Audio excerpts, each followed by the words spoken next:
क्या है आयुर्वेद?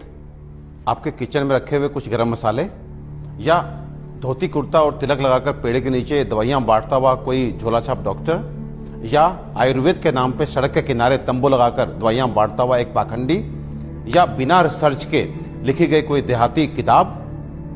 अफसोस की बात है कि हम में से अधिकतर लोग यही मानते हैं और यही जानते हैं, और इसी चूक का परिणाम है कि आज हमें यह दिन देखने को मिल रहा है।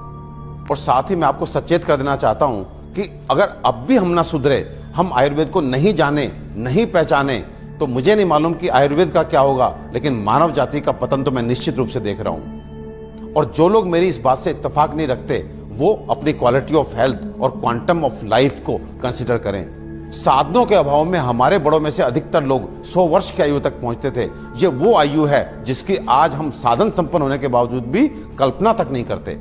और मैं एक बार आपसे पूछना चाहता हूं कि ये जो मॉडर्न साइंस है, ये किस तरह का इलाज कर रही है? कि आपको यदि शुगर हो गया तो आप दवाई खाइए, कब तक? जिंदगी भर। आपको ब्लड प्रेशर हो गया, आप दवाई खाइए, कब तक? जिंदगी भर। आपको थायराइड हो गया, आप दवाई खाइए, कब तक? जिंदगी भर। आपकी किडनी खराब हो गई, बदल दीजिए। आपका लिवर खराब हो गया, बदल दीजिए। आपको गांठ हो गई, गांठ डालिए। ये किस तरह की चिकित्सा है? और ये चिकित्सा नहीं, ये केवल सिम्टम्स को दबाना है, क्योंकि ये बाहर से आपको नॉर्मल रीडिंग देते हैं, शुगर ठीक है, ब्लड प्रेशर ठीक है, लेकिन अंदर बीमारी अपना काम कर रही है। 15 साल बाद आपकी किडनी खराब, किससे? शुगर से, ब्लड प्रेशर से। आज का नर्वस सिस्टम खराब, आपकी आंखें खराब, आपको ये कॉम्प्लिकेशन, आपको ये कॉम्प्लिकेशन। तो ये इलाज है या एलोपैथ का काला पर्दा? अपने 20 साल के क्लिनिकल एक्सपीरियंस से आपको बता देना चाहता हूं, ये जो आयुर्वेद विज्ञान है, ये समुद्र से भी गहरा, हिमालय से भी ऊंचा ऐसा जीवन का विज्ञान है जो आपके शरीर में और मन में किसी भी अवांछित परिवर्तन के बारे में आपको न केवल जानकारी देता है, बल्कि उसे जड़ से मिटाने के लिए पुख्ता इलाज भी देता है।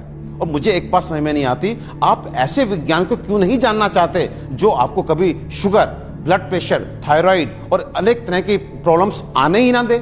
और यदि दुर्भाग्य से आ गई, आपके जेनेटिक कॉम्पोजिशन इस तरह का है कि आपको ये बीमारियां लग जाती हैं, तो इनसे कैसे आप बचे रहें और कैसे आप ठीक हो सकते हैं, इसके बारे में भी पुख्ता जानकारी दे। मित्रों, आयुर्वेद सबसे पहले स्वस्थस्य स्वास्थ्य रक्षणम के लिए आपको ऋतुओं के हिसाब से आपको क्या खाना चाहिए, क्या पीना चाहिए, किस तरह की जीवनचर्या आपकी होनी चाहिए, ये सब सिखाता है। और उसके बाद अनफॉर्चुनेटली यदि आप बीमार पड़ते हैं तो यहाँ पर लाखों दवाओं का वर्णन है, जिसमें आपकी काष्ठ औषधियां यानी कि जड़ी बूटियों से बनी औषधियां, आपके मिनरल्स यानी कि खनिजों से बनी औषधियां, रस औषधियां, इतनी सारी औषधियों का वर्णन है जो आपके उन बीमारियों के लिए भी आपको इलाज देती हैं, जिसमें आज का मॉडर्न साइंस जो है अपने हाथ खड़ा कर देता है। आज फैली किसी भी विषाणु जनित बीमारी के लिए वेंटिलेटर्स का इंतजाम मॉडर्न साइंस करता है। केवल किस लिए?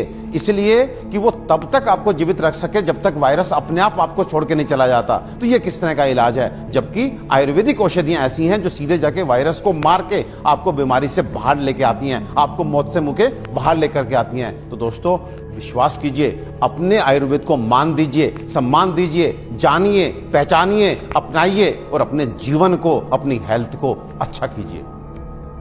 आयुर्वेद का इलाज ना तो धीमा है और ना ही लंबा, बल्कि यह रोगों को जड़ से खत्म करता है। आधुनिक सर्जरी दुनिया को आयुर्वेद की ही देन है। आचार्य सुश्रुत को सारा संसार निर्विवादित रूप से शल्य चिकित्सा का जनक मानता है। आयुर्वेद में उन बीमारियों की भी सफल चिकित्सा हो सकती है जिन्हें आधुनिक चिकित्सा विज्ञान ला इलाज मानकर आजीवन रोगी को दवाएं खिलाता रहता है। आयुर्वेद आपके और आपके बच्चों के लिए सुरक्षित है। आयुर्वेद अपनाएं और रोग मुक्त जीवन पाएं।